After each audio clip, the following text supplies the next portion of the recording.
ఒకవైపు డ్రగ్స్ రహిత తెలంగాణ చేస్తామని చెప్పి ఒకవైపు ప్రకటిస్తా ఉంటే హైదరాబాద్ చుట్టూ వారాంతాలు వచ్చిందంటే శని ఆదివారాలు వచ్చినాయంటే రేవు పార్టీలని రావుల పార్టీలని రాజులు యువరాజులంతా కూర్చొని విదేశీ మాదక ద్రవ్యాలతో పాటు కొకైన్లు ఇతర డ్రగ్స్ తీసుకొని వచ్చి విచ్చలవిడిగా భాగ్యనగరం లోపల డ్రగ్స్ దందా సరఫరా కోసం ప్రయత్నం చేస్తా ఉన్నారు. దీన్ని ప్రతి ఒక్కరం కూడా ఖండించాల్సినటువంటి అవసరం ఉంది. నిన్న రాత్రి కూడా హైదరాబాద్ శివార్లలో ఉన్నటువంటి ఒక ఫామ్ హౌస్, బాగా ఫేమస్ అయినటువంటి ఫామ్ హౌస్, ఒక ప్రముఖ రాజకీయ నాయకుని కుటుంబానికి సంబంధించినటువంటి ఫామ్ హౌస్ లో అర్ధరాత్రి రేవ్ పార్టీ జరుగుతుందని, దాని లోపల వీఐపీల పిల్లలున్నారని చెప్పి అనేక రకాలైనటువంటి వార్తల్ని ఉదయం నుంచి టీవీ ఛానళ్లలో చూస్తా ఉన్నాం. రాష్ట్ర ముఖ్యమంత్రి రేవంత్ రెడ్డి గారు ఆ ఫామ్ హౌస్ ఓనర్ తోటి కుమ్ముక్కు కాకపోతే అయ్యా డీజీపీ జితేందర్ గారు 12 గంటలకి ప్రెస్ మీట్ పెట్టి ఆ ఫామ్ హౌస్ చుట్టూ ఉన్నటువంటి సీసీటీవీల ఫుటేజ్ రిలీజ్ చేయాలి. ఫామ్ హౌస్ లో ఎస్ఓటీ పోలీసు వాళ్ళు రైడ్ చేసినప్పుడు ఫామ్ హౌస్ లోపలున్న CCTV footage, farm house gate చుట్టూ ఉన్నటువంటి సీసీటీవీల ఫుటేజ్ ని రిలీజ్ చేయమని చెప్పి నేను రాష్ట్ర ముఖ్యమంత్రిని డిమాండ్ చేస్తా ఉన్నా. ఎందుకంటే ఈ మధ్యలో కొన్ని వార్తలు వస్తా ఉన్నాయి.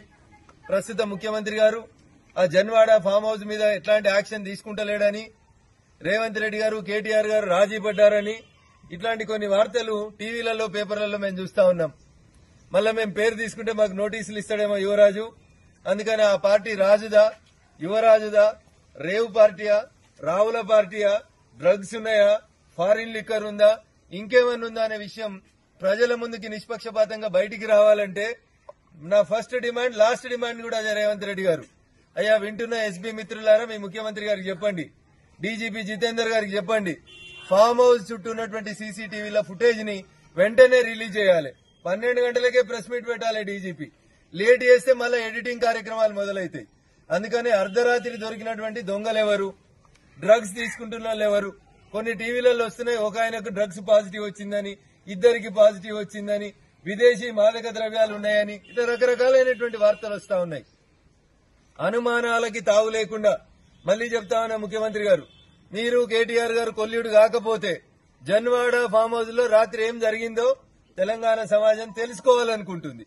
కుల్లంకుల బయట పెట్టుండ్రి, సీసీటీవీ ఫుటేజ్ బయట పెట్టుండ్రి. అలా రఘునందన్ రావు ఉన్నాడా, రేవంత్ రెడ్డి ఉన్నాడా, ఇంకెవరన్నా ఉన్నారా ప్రజలకు తెలియాల్సినటువంటి అవసరం ఉంది కదా.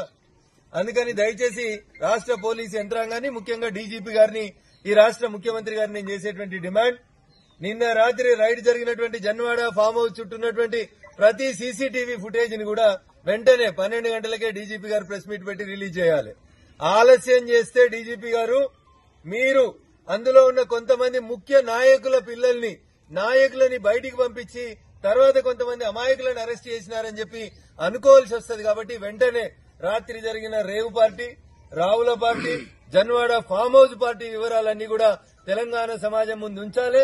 తెలంగాణని డ్రగ్స్ రహిత తెలంగాణ చేస్తామని మైకుల ముందు చెప్పుడు కాదు రేవంత్ రెడ్డి గారు, దొరికిన దొంగలని 100% శిక్షించాలని చెప్పి ఈ సందర్భంగా డిమాండ్ చేస్తా ఉన్నా.